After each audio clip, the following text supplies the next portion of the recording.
What's up, you guys? I just wanted to add this to the beginning of my next video clip because I'm currently editing the video for my next video, and just the other day we had the Capitol Hill riots happening. So I wanted to add this to the beginning of my video to make it absolutely clear that what happened at the Capitol building is not protesting. That was in no way what I'm talking about in this video. What I talk about in this video today is non-violent protesting. What happened at the Capitol building the other day, that was rioting. That was terrorism. It is never okay to riot.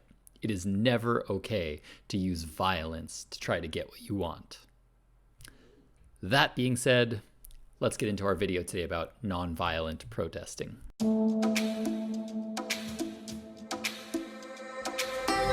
Conflict is necessary to drive change.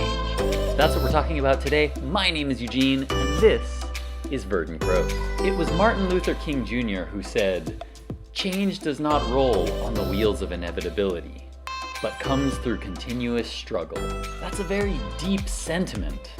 It means that you can't just wait for change to happen. There has to be struggle in order to enact change. For any system at all, for something to change, there has to be conflict. There has to be tension.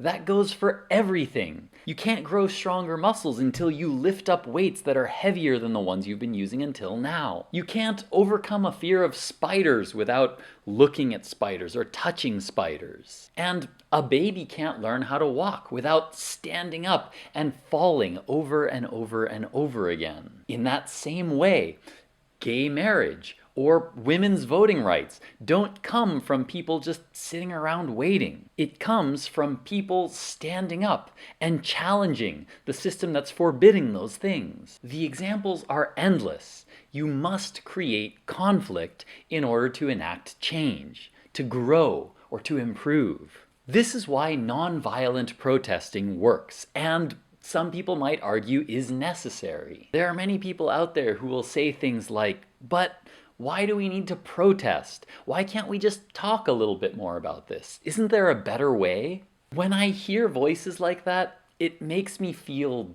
disappointed. Why?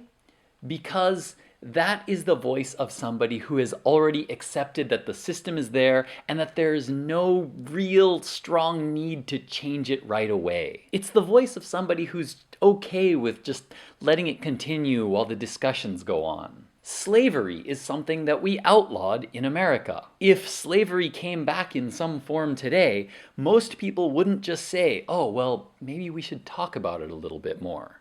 They would say, "No, we need to stop this right now. This is an injustice. This is against human rights." So when I hear somebody who says we should just talk more about it, it just leaves me feeling so disappointed. Protesting is what happens when talks have failed. The talks haven't caused any change, so now people have moved to the next level, to protest. Protesting also works. The history shows that. And there's a reason why. Now, before I go any further, I want to say one thing. Violent protest should be universally condemned. There is never a time when violent protest is okay. But violent protest is the voice of people who have been oppressed. It's the voice of people who have just been held back, and they could just no longer contain the rage, the anger, and the frustration of this system. The talks have failed. What I'm talking about is not violence. I'm talking about conflict. Non-violent protests create conflict without violence. Sure, there are times when non-violent protest can lead to violent protest, but that doesn't make protest inherently bad. If you're still not convinced, then I ask you, if protest isn't the way to go, and you're not somebody who's actively searching for the way to make change without protesting, then what do you become? It logically follows then that you are okay with whatever injustice is happening. Think of a system like this box sitting on a table. that box is never going to move by itself. It's going to require somebody pushing it to move the box, to change the state of the box. Another way you can think of it is that those boxes are the mainstream people's opinion, the average opinion of everyone in a society. Protesters are people who are trying to push that box, push those people to change their opinions so that we can drive deeper systematic change. On the other side, pushing back are people who are against the change. For example, in the case of climate change activists are pushing from one side to get everybody to change their mind and act on climate change. But the fossil fuel industry doesn't want change. They want us to continue to use gasoline and fossil fuels for as long as we can because that's what makes them profits. So they push from the other side to try to keep the system exactly as it is. If the protesters are able to succeed and to cause the mainstream audience, the average person, to change their opinion, well, that's when they can change votes. They can change who gets elected. They can change laws.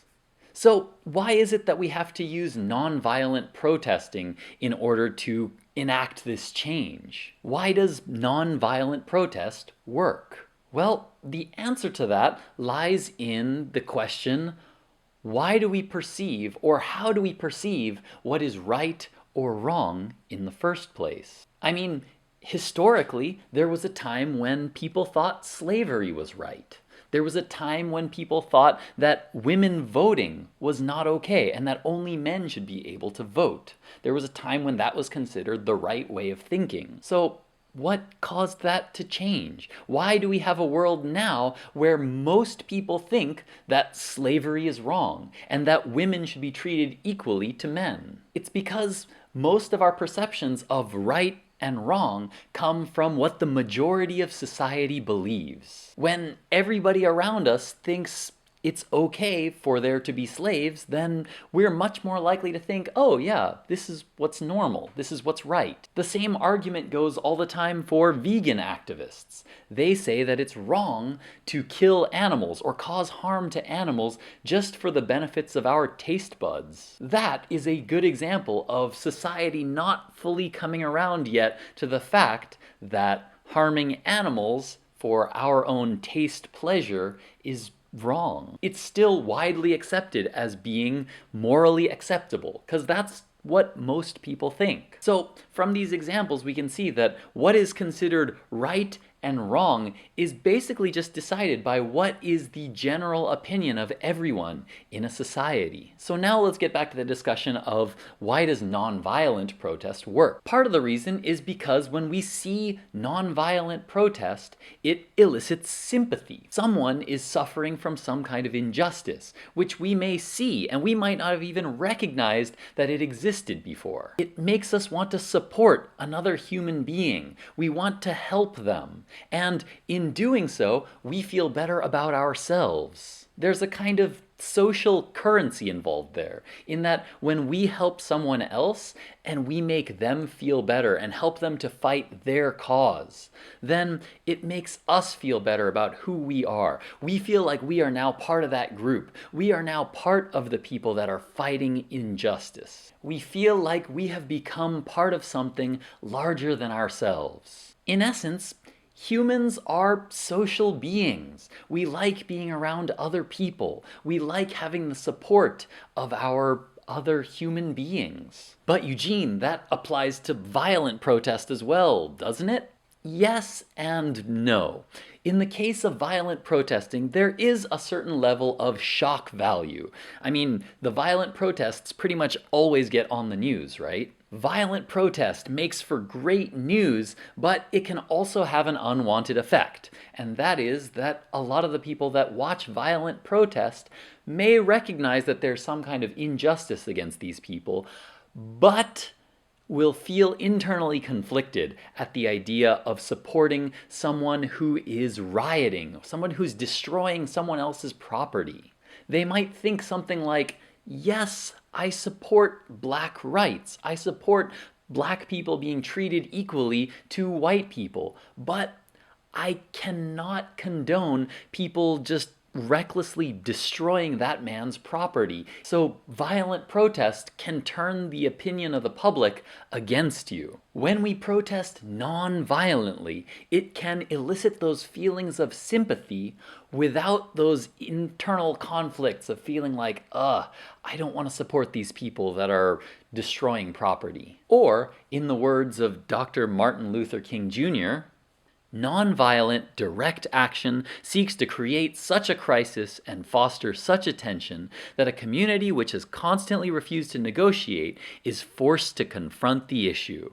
It seeks so to dramatize the issue so that it can no longer be ignored. What he's saying is that nonviolent protest creates sympathy, and at the same time, it creates conflict and tension that we need to cause change and to cause people to change their minds. It makes issues that are hard to see, like racism or wealth inequality, something visible, something tangible. Driving social change means creating social unrest. Pressure, conflict, and tension are what drive change. This is not just some theory. This has been shown over and over and over. Women's voting rights, gay marriage rights, black equality. It's all been achieved through protest. All of it. None of that change happened without protest. This change is slow. It's not something that you can really just see happen overnight. It happens over years, sometimes over decades. But the change is happening. As long as there are people protesting, the change will be happening. In the case of gay marriage, women's rights, or black rights, all of that took time. And can anyone out there say that it wasn't worth it? Probably not.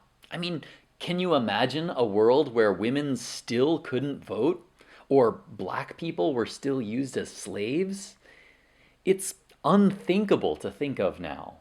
There are still so many injustices to fight in this world. And to fight all of them, we're going to need protest.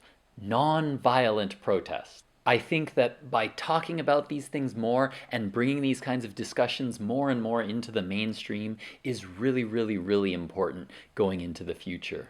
We've all seen so much violence throughout history, and now taking the time to stop and to breathe and to think, how can we move forward in a way that's peaceful? How can we stop injustices without all the violence that we've seen in the past? We are now living in a time that is more divided than ever. Everyone just wants to pick a side and hate the other side. But as much as possible, we need to find ways to connect more with people. We need to learn to find the places where we can connect. We need to find ways to sympathize and empathize with other people, even if they have opinions different from our own. Violence is born from anger and hate, and I think we've all seen just enough of that. Thank you guys so much for watching. Hit the like button and the subscribe button down below, and comment. Let me know what you think. This is kind of a deep, difficult to discuss topic that I've wanted to talk about for a really long time, and I hope that talking about this helps some of you out there. Eugene and Verdant Growth. Out.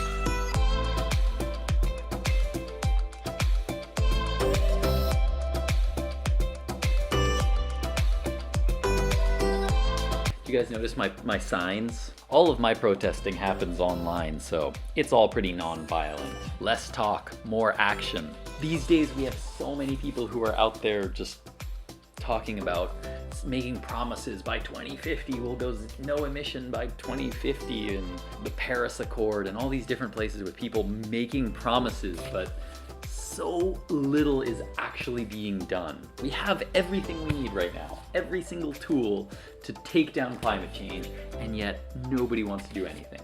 Seriously, going renewable energy and all of that stuff, all it's gonna do is cause great things for every country that does it. More jobs, cheaper energy, cleaner environments. Getting people to change is hard.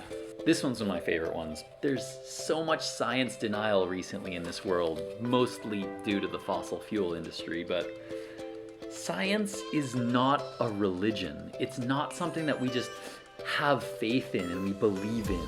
It's a system. It's a way of thinking. We test something and we create a hypothesis and we just test it over and over and over and over, and we try to prove it wrong. No matter where you are in the world, no matter who does the tests, climate change is happening and it's caused by people. That is not a belief. That is science. The best way of thinking that we have says that. And if anyone out there could prove otherwise, prove beyond a doubt that climate change was not happening, the entire science community would have to change their minds. Everybody would have to change their minds. I would change my mind. I would instantly take this sign and burn it or throw it away, or I would do something with it. This is the difference between science and religion.